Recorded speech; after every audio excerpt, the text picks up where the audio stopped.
I killed up to 110 people who was identified to be in Winch.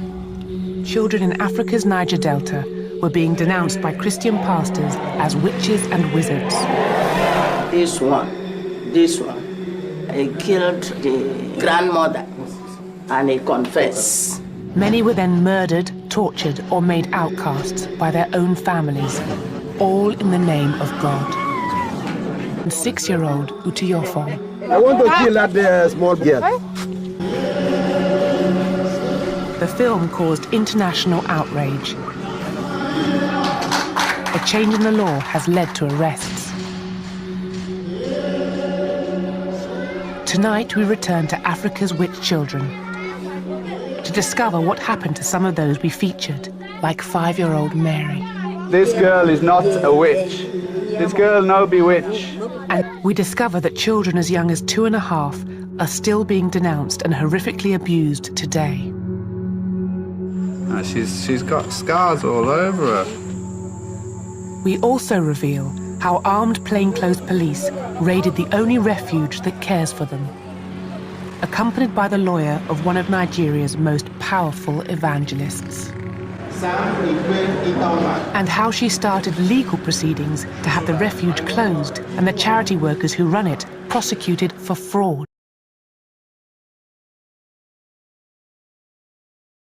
A familiar sight. He just looks, well, he looks painfully thin, doesn't he? Stick thin. Probably, almost definitely looking at him. I said I don't know him. Maybe I should talk to him. This is just one road in the whole of Akwa Ibom. You don't even drive around most areas. Just imagine what it must be like in all the other areas. Crazy. Yeah, she's been abandoned. She said she's been driven out of the house. Her name is Afion. It's a girl. Yeah, it's a girl. She's very thin, isn't she? She was accused of being a witch and thrown out of the house. No, it's. So we can't just leave her here for now. Yeah, exactly. We have to be very careful because she might end up dead. You know, take her back to the family and don't want her.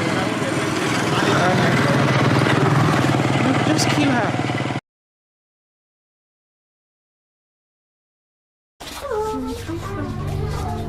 Children often arrive at the Child Rights and Rehabilitation Network, CRAN, with severe wounds, but few clinics or hospitals will treat a youngster who is believed to be a witch.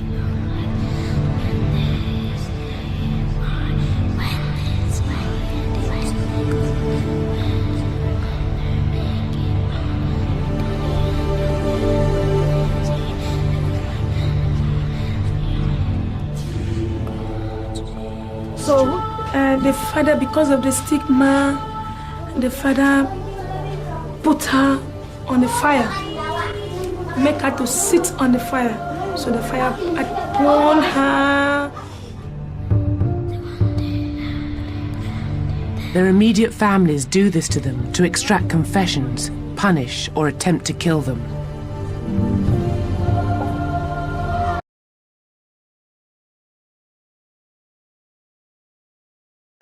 Local schools refuse children accused of witchcraft, so the centre has built its own.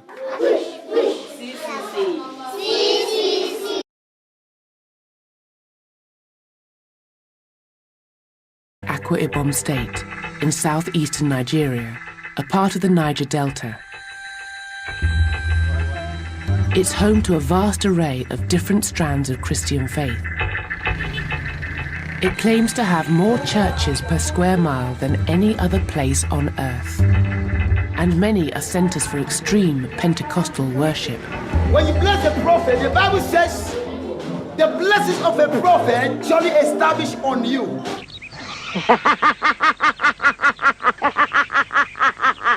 Oh, bless you, my beloved daughter. Be with you. Religious fervor and an often unquestioning acceptance of the gospel are combined with an historic, deep-rooted belief in sorcery and witchcraft.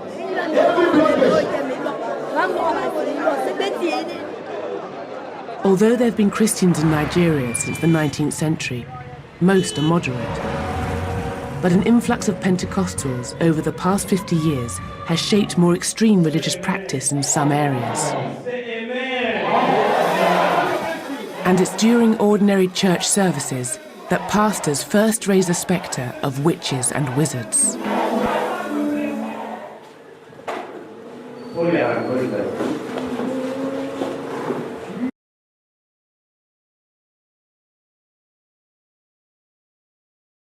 This person is a boy or is possessed. What's your son? What's your son? Answer me. Eh? Listen. When you go back, he prayed by 9 o'clock. Say, God, demons are blushing. You read and you don't understand. It's a mistake. The Lord says you should change. Amen. In the name of God bless you. We don't know the fate of this boy, but witchcraft is cited as the cause of everything, from disease, miscarriage, unemployment, to death in the family.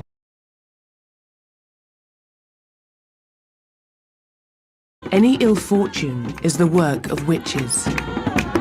And witchcraft is all over. The only way to overcome the witchcraft is to pray and believe in God. And exorcism is big business. Deliverances are conducted in churches everywhere, like here in Eket. Friday night is what locals call Tarry Night.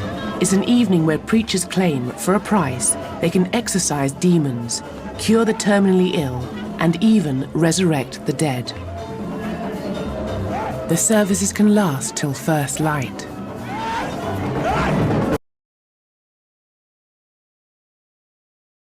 Children are particularly targeted because people believe that once possessed, they can cast spells and contaminate others. And once accused, a child is forever stigmatized and feared.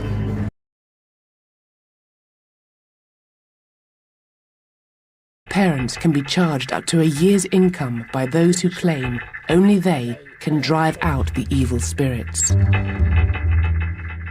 I have a poison destroyer. That is the medicine I am using in delivering these people from this power. This man calls himself the bishop, and he's made a fortune conducting exorcisms, or deliverances as they're known, on children. I have bound here on earth that it is bound in heaven. I want this poison destroyer to destroy the witch right now. Amen. The concoction given to the boy consisted of pure alcohol, a substance called African mercury, and the bishop's own blood.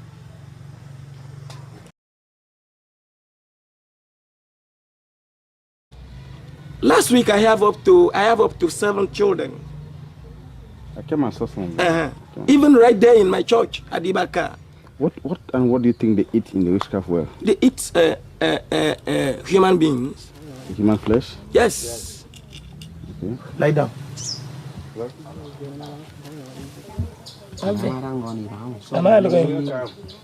No, so this one, it is. No one knows the true figure, but it's estimated that 15,000... Not see anybody that might come to take him away again on that power. This is my practice. The self-styled bishop who claimed to have killed 110 children and all his accomplices had already been arrested will appear in court on Monday charged with murder. Truly, sir, I did not say I killed about 110 children. I said I destroyed the spirit of witch.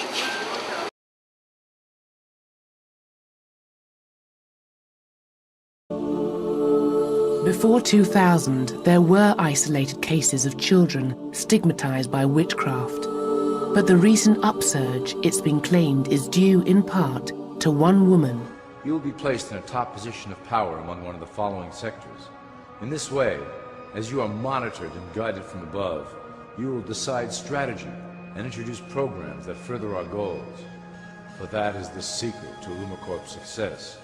Control the head, and you control the body. Child witchcraft is a consequence of a film by one self-styled prophetess or evangelist or whatever, Helen Okpabio, of the Liberty Church. That film was called End of the Wicked. The film, which has been widely distributed, focuses particularly on how children become possessed. In graphic detail, it shows them being inducted into covens, eating human flesh, and then wreaking death and destruction on their families and communities.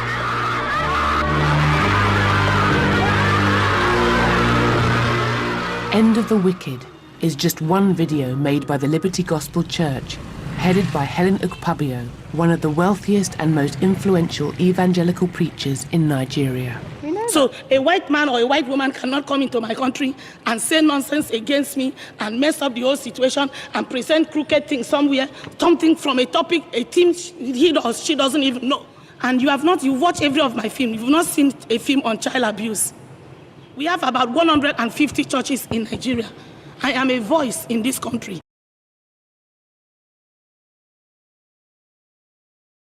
On the 3rd of July, a few weeks before the anti-witchcraft conference was disrupted by supporters of Helen Okpabio, 5 men turned up at Crown. They were accompanied by Mrs. Okpabio's lawyer and were looking for Sam Itawuma, Crown's director, and his wife, Ellie. Sam suspected something was wrong and barricaded himself in the office. I had to call the divisional police officer who now told me that he's not aware of policemen who have come to the center. So I now knew that those guys were have come to maybe to kill me. They bring out some pistol. They shoot to me. If you think we are not serious, we are serious. If you are not serious, we are going to shoot you right now. I broke the ceiling from here. I got in from inside the roof. Then I got to the room at the extreme end, the other side.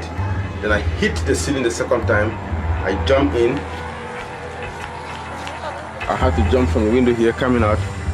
And this is where I entered the bush. Destroyed the door and they found no Sam inside. I said, oh, thank God. Some of the children decided to intervene, and it's alleged that 2 were knocked unconscious. 7 days before the armed plainclothes officers raided Crown, Mrs. Okpabio submitted a formal written complaint to the police. In it, she accused Sam, Ellie, and others of being fraudsters and asked the police to investigate. She claimed they were involved in using a clip from her film, End of the Wicked, in the Dispatch's original documentary, to elicit donations under false pretenses. Mrs. Okpabio has also gone to the High Court, taking out an action against not only Sam and Ellie, but among others, the state governor, the Commissioner of Police, and Gary Foxcroft. In a wide-ranging lawsuit, she's calling for Crown to be closed and for all the children to be taken into state care.